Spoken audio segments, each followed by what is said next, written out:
Hola niños, buenos días. El día de hoy vamos a ver un tema muy interesante de español, el cual son las leyendas. Y yo estoy seguro que este tema les va a interesar mucho porque sé que a ustedes les gustan las leyendas, ya que como todos sabemos, pues México es un país en el cual tenemos pues como una tradición el contarnos leyendas y transmitirlas de generación en generación. Estoy seguro que, por ejemplo, algún abuelito de ustedes, o su abuelita, su mamá o su papá, un amigo, les ha contado alguna leyenda, ustedes han escuchado una leyenda o ustedes han contado una leyenda, pues ya que cada comunidad o cada región pues tiene algo que decir, ¿verdad? Cada lugar tiene una leyenda propia. Entonces ese tema vamos a ver el día de hoy y espero les guste. Antes de comenzar, a mí me gustaría saber si tú has escuchado alguna leyenda o si tienes una leyenda favorita. Me gustaría saber cuál es y si puedes, anótala en tu cuaderno para recordarla más tarde. Y vamos a empezar. Pues, ¿qué no es una leyenda? Una leyenda es una narración popular que pueden ser hechos reales o fantásticos, ¿verdad? Se pueden adornar con la fantasía y dependen del lugar en el que se cuenta. Su origen se transmite de forma oral. Por ejemplo, se transmite de generación en generación. ¿Qué quiere decir esto? Que se transmite, por ejemplo, si tu abuelito le contó a tu papá una leyenda y tu papá te la cuenta a ti y tú se la cuentas a tus hijos, eso es de generación en generación. Entonces, como les mencionaba al principio, yo creo que todos hemos escuchado una leyenda alguna vez, de algún familiar cercano, de un abuelito, y las leyendas son muy interesantes, la verdad. Ahora vamos a ver algunas de sus características. ¿Cuáles son estas? Pues que se transmiten de generación en generación, se centran en personajes, ¿verdad? Se sitúan en un tiempo y un lugar específico, es decir, la mayoría de leyendas que conocemos pues son del pasado. Entonces, se centran en algún hecho que ya sucedió. Pueden ser hechos naturales o sobrenaturales, como vendría siendo la fantasía. Antes de comenzar a leer estas leyendas que se encuentran en tu libro, me gustaría comentarte un ejemplo de un elemento real y un elemento de fantasía en una leyenda. Por ejemplo, una leyenda muy conocida que pues todos hemos escuchado es La Llorona. Un elemento de realidad ahí sería pues que la mujer, pues que la mujer, digamos, perdió a sus hijos, ¿no? Puede ser un elemento de realidad, pero el elemento de fantasía es que se aparece en la madrugada y se escuchan los gritos, se escuchan sus lamentos, que si la ves te puedes morir, o no sé. Ese tipo de cosas son elementos de la fantasía.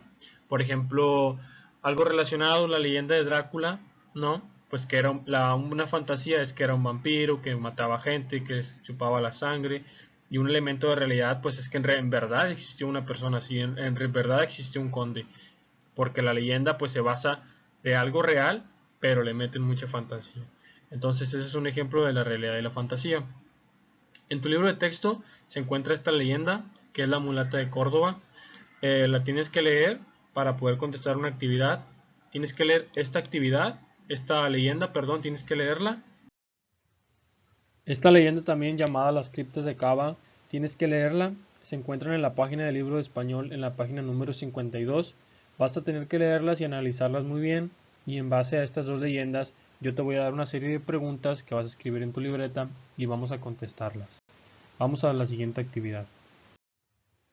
Ahora sí, la siguiente actividad que vamos a realizar, como dijimos anteriormente, es en tu libreta. Vas a anotar estas cuatro preguntas. La primera dice: ¿en qué tiempo histórico ocurren? La segunda: ¿en qué lugar acontecen los hechos? La tercera: ¿qué sucesos son tomados de la realidad? Y por último, ¿qué características fantásticas están presentes? Estas cuatro preguntas las anotaremos en nuestra libreta y en base a las dos leyendas que leímos anteriormente, que están en la página 52 de tu libro de texto, vamos a contestarlas.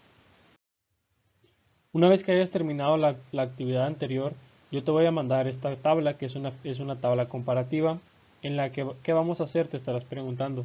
Vamos a elegir dos leyendas que tú conozcas o dos leyendas que tú investigues, lo puedes hacer de cualquier manera. Y vamos a investigar los siguientes aspectos de acuerdo a la lectura de esas leyendas. Esta actividad nos va a servir para poder ubicar el título de la leyenda, que es muy fácil. Por ejemplo, si tú eliges La Llorona, vas a anotar aquí La Llorona. Y la siguiente leyenda, supongamos que eliges la leyenda de Drácula, pues pones aquí Drácula. Entonces vamos a elegir también, vamos a buscar en base a esas leyendas de los personajes y los anotamos aquí, de la leyenda 1 y la leyenda 2. la época en la que ocurren esos sucesos de la leyenda. Por ejemplo, tienes que poner mucha atención a la lectura porque ahí en la leyenda te lo dice. Digamos un ejemplo de La Llorona, ahí siempre menciona que sucedió en una época colonial o en un México por revolucionario, quiere decir un México antiguito, así viejito, cuando pues había muchos campesinos, ¿no? Cuando había muchos callejones oscuros. Esa es la época y aquí vamos a anotarla. Por ejemplo, en la leyenda uno y en la leyenda 2 anotamos la época.